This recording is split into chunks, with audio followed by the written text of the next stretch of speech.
자, 여러분, 오늘은 우리가 24학년도 고2 모의고사에 출제되었던 현대시를 보려고 하는데요. 여러분, 이 작품들이 사실상 친구들 입장에서 낯선 시가 분명 맞죠? 왜냐?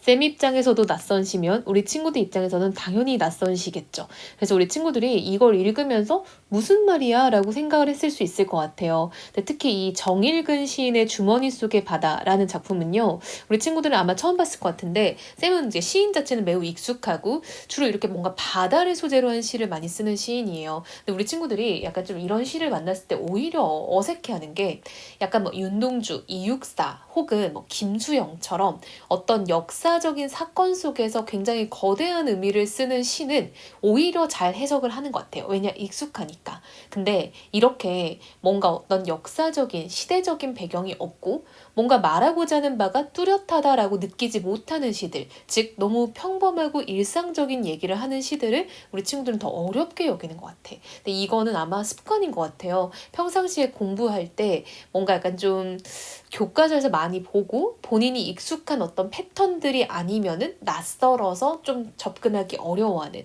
여러분 이런 시일수록 있는 그대로 읽어주면 돼요. 근데 우리 친구들이 있는 그대로 읽었더니 거창한 의미가 안 보여서 막막하다라고 느끼는 거죠.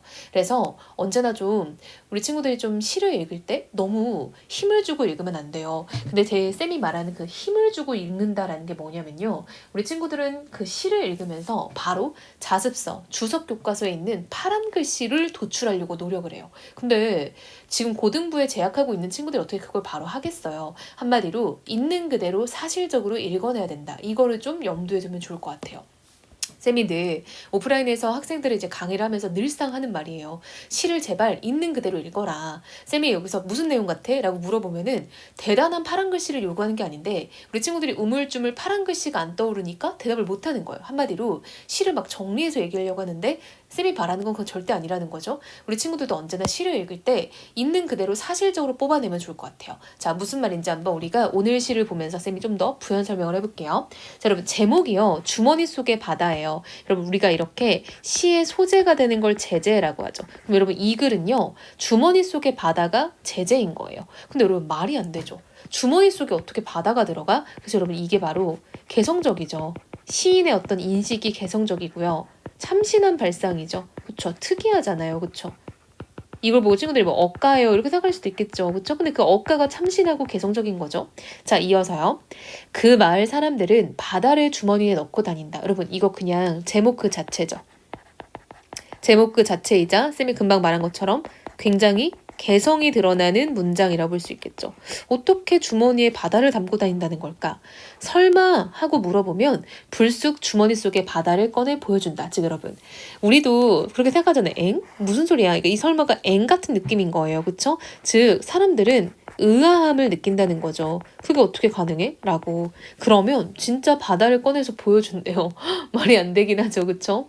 자, 놀라지 마라. 그것은 마을의 아주 어린 꼬마 녀석도 할 수 있는 일이다. 제법 사랑을 아는 나이가 된 친구들은 사랑으로 외롭거나 쓸쓸할 때에는 손바닥 위에 바다를 올려놓고 휘파람을 분다. 아무래도 마을 어른들은 한 수 위다. 흰 손수건인가 싶어보면 어느새 하얀 갈치대로 변하고 손금 위로 바다를 흐르게 하고 흐르는 바다 위에 섬을 띄운다. 자, 그럼 보면요. 지금 여기서는요. 유사한 문장 구조가 반복되는 거 보이죠? 자, 다자로 평서형 종결어미가 계속 반복되고 있어요. 그쵸? 여러분 이런 건 당연히 다라는 평서형 종결어미니까 동일한 종결어미의 반복이라고 당연히 말할 수 있어요. 그쵸? 평서형 종결어미죠? 자, 여러분 이렇게 반복이 만들어지면 당연히 운율이 형성되고 강조하는 효과가 있겠다라는 거죠. 네, 여기서는 뭔가 강조의 느낌보다는 운율이 맞겠죠? 자, 여러분 우리가 좀 고리타분한 용어지만 내신에서는 별게 다 나올 수 있으니까 이걸 가군이라고 해요. 다리 각자를 써서요. 어떤 문장의 끝에 만들어지는 운율을 우리는 가군이라고 합니다. 자, 그럼 여러분 보니까 마을에 아주 어린 꼬마 녀석도 그렇게 바다를 갖고 다니고요. 그리고 제법 사랑을 아는 나이가 된 친구들, 예를 들면 뭐 청소년 이상, 청년 정도는 돼야 사랑을 알지 않을까요? 우리 고등부 친구들 사랑 알까요? 그쵸? 자, 그리고 마을의 어른들, 이제 좀 여기는 조금 더 이제 장년층, 노년층이 되겠죠. 즉, 거의 마을의 모든 나이대의 사람들이 다 바다를 주머니에 갖고 다닌다는 거예요. 자, 그래서 그 주머니에서 꺼내준 바다가요. 흰 손수건인가 싶어서 보면은 어느새 하얀 갈치대로 변한대요. 자, 여러분 보면요. 일단 희다라는 색채어 사용하고 있죠. 여러분 색채어는 색깔을 나타내는 말 그 자체예요. 그럼 당연히 색채 이미지는 너무 맞죠. 색채 이미지는 여러분 색깔이 느껴지는 모든 것이 다 색채 이미지야. 자, 그리고 이거는 시각적이다라고 할 수 있겠죠. 자, 여러분 다시 한번 쌤이 강조해 줄게요. 이런 것들 많이들 물어보는데요. 색채어는요. 색깔 그 자체를 말하는 거예요. 자, 근데 색채 이미지는요. 색깔이 느껴지는 모든 걸 다 말하는 거예요. 예를 하나 들어줄게요. 자, 우리 친구들 푸른색, 푸르다, 푸른이라는 말을 쓰면은 얘는 당연히 색채어예요. 그쵸? 근데 우리가 풀이에요. 자, 그럼 풀 딱 하면 뭐 생각나요? 초록색 생각나죠? 그럼 이거는 색채 이미지다라고 볼 수 있어요. 자, 이제 이거를 구분해야겠죠? 자, 아무튼 이 작품은 색채어가 쓰였네요. 그래서 그게 손수건인가 싶어서 보다 보면은 뭘로 바뀌어? 하얀 갈치대로 바뀌는데 어쨌든 여기선 바다를 좀 뭔가 하얀색의 이미지로 표현하고 있다라는 거 보이죠? 손금이로 바다를 흐르게 하고 흐르는 바다 위엔 또 섬을 띄운대요. 당최 무슨 말인지 알 수가 없지만 그냥 주머니 속에 바다가 있구나라고 생각하면 됩니다. 아주 오래전 그 섬을 찾아가 돌아오지 않는 사람들의 안부까지 전해준다. 한마디로 그 이제 바다가 주머니 속에 있는데 그 바다를 보다 보면 오래전에 떠나간 사람들의 안부도 전해준대요. 그럼 대체 바다가 뭐길래? 떠나오던 날 마을 사람들이 주섬주섬 챙겨서 선물로 건네주던 바다가 나한테 있대요. 아, 여러분, 내가 그 마을에 떠나오던 날 사람들이 나한테 주섬주섬 챙겨줬대요. 여러분, 주섬주섬 이런 걸 우리가 의태어니까 음성상징어라고 할 수 있겠죠. 자, 여러분, 근데 그것을 나는 읽다만 시집 속에 곱게 접어놨대요. 여러분, 우리가 뭔가 시집 안에 곱게 접어뒀다라는 거는 화자에게도 이게 소중하게 여겨진다라는 거죠. 그 바다를 나도 잘 넣어놨대. 삶에 지칠 때, 누군가 아득히 그리울 때 나는 손바닥에 그 바다를 올려놓고 엽서를 쓴대요. 아침이면 사람과 함께 눈뜨는 바다, 저녁이면 사람과 함께 잠드는 바다, 사람과 한 몸이 되어 살아가는 바다를 나는 알고 있으니 라고 되어 있죠. 자, 여러분 보니까 여기서부터는 바다라는 어떤 이 말도 되게 반복을 많이 하고 있는 거 알죠? 자, 여러분 보세요. 이렇게 한 문장이 명사형으로 끝나면 명사형이 아니라 명사죠. 그쵸? 명사로 종결하면요. 여운도 조금 생기고, 그쵸? 여기서 약간 시상이 조금씩 집약된다, 즉 집중된다는 말이거든요. 바다. 이걸 갖다 여기에 집중되잖아요. 그래서 이렇게 우리가 바다로, 즉 명사로 종결함으로써 시상을 집약하는 효과도 있고요. 마지막에 나는 알고 있으니 라고 해서 문장이 안 끝났죠. 우리가 보통 종결 형태를 써야 되는데, 그쵸? 그래서 이런 느낌이 약간 뭔가 여운이 형성되는 느낌도 있겠다. 그쵸? 뭔가 딱 시가 마무리된 느낌이 안 들잖아요. 자, 보면 여러분 바다는요 사람과 함께 눈뜨고 사람과 함께 잠든대. 여러분 우리 눈뜨고 잠드는 것들은 보통 살아있는 생명체가 하는 거잖아요. 그러니까 이런 것들은 사실상 화류법 혹은 의인법이라 해도 딱히 틀리진 않을 것 같아요. 그쵸? 그리고 대꾸법도 맞죠. 꾸가 대응되고 있으니까. 그래서 바다의 속성을 지금 얘기를 하고 있죠. 바다는요 사람과 함께 눈 뜨고 눈 감는데요. 자, 여러분 여기까지 보면요 우리가 일단 알 수 있는 걸 체크를 해보라는 거예요. 쌤이 말하는 게 거창하게 들어가지 말고요. 자, 우리가 아는 바다는 뭐냐면요 모든 사람들이 주머니에 넣고 다니는 거예요. 그쵸? 애들도 그리고 조금 청년도 그리고 장년들도 모두 다 갖고 다녀요.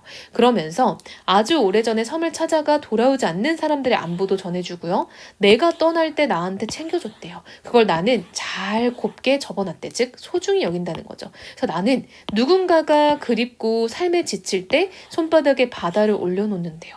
그리고 나와 함께 눈뜨고 나와 함께 잠들고 사람과 함께 살아가는 바다래요. 자, 여러분 이렇게 쌤이 노란색으로 표시한 것들이 바다의 속성이에요. 그럼 여러분 이거를 하나씩 적어보는 거야. 자, 여러분 보세요. 이러한 바다의 속성, 그럼 바다는 이 사람들에게 굉장히 친근하고 내가 그리울 때 꺼내보는 것. 그쵸? 그리고 내가 떠나갈 때 챙겨주는 것, 그쵸? 마을을 떠나갈 때 나에게 챙겨줬잖아요, 그쵸? 그리고 나와 함께 눈 뜨고 눈 감는 것 등등등 이렇게 정리를 해봤더니 뭔가 이걸 일반화해보는 거야. 여러분 이 과정이 필요해요. 우리가 자습서에 파란 글씨를 찍는다라는 거는 이 일반화 과정을 하는 거예요. 자, 그럼 일반화했을 때 무슨 내용이 나올까라고 생각을 해보자면은 이 모든 걸 다 종합해보니까 바다는 쌤은 그렇게 생각해요. 추억, 기억 이런 느낌일 수 있겠다고 생각을 해요. 근데 여러분 이것까지 하지 않아도 모의고사 충분히 풀 수 있죠. 하지만 이제 우리가 내신을 공부한다라는 거는 좀 더 깊게 가야 될 수 있으니까 이 사람은 이건 쌤 추측입니다. 뭐 정확한 정답은 아니지만 바다를 추억이라는 것으로 표현했을 수도 있겠다라는 거예요. 그럼 여러분 봐봐. 만약 이게 맞다면 추상적인 어떤 추억이라는 것을 바다라는 구체적인 무언가로 표현했죠. 그래서 이런 걸 추상적 관념의 구체화라고도 할 수 있겠죠. 물론 이건 쌤의 해석입니다. 바다를 추억으로 안 보는 사람도 분명 있을 수 있겠죠. 그러니까 이게 맞다면 이것도 가능하다라는 거예요. 그래서 이거는 학교쌤의 해석도 당연히 좀 친구들이 귀담아 들어봐야겠죠. 자, 여러분 이렇게 좀 무슨 얘기지 하는 것들도 있는 그대로 보면 돼. 봐봐. 있는 그대로는 뭐냐면 여기까지 보는 게 있는 그대로예요. 우리 친구들 여기까지만 하면 되는 거예요. 사실상. 근데 이제 쌤은 추억까지 좀 나가본 거죠. 자, 그랬을 때 이 글은 바다의 어떤 좀 사람에게 있어서의 바다의 의미 정도를 표현하는 시다라고 볼 수 있겠죠. 그래서 주제는요. 바다의 의미, 바다와 사람의 공존 이런 느낌으로 볼 수 있을 것 같아요.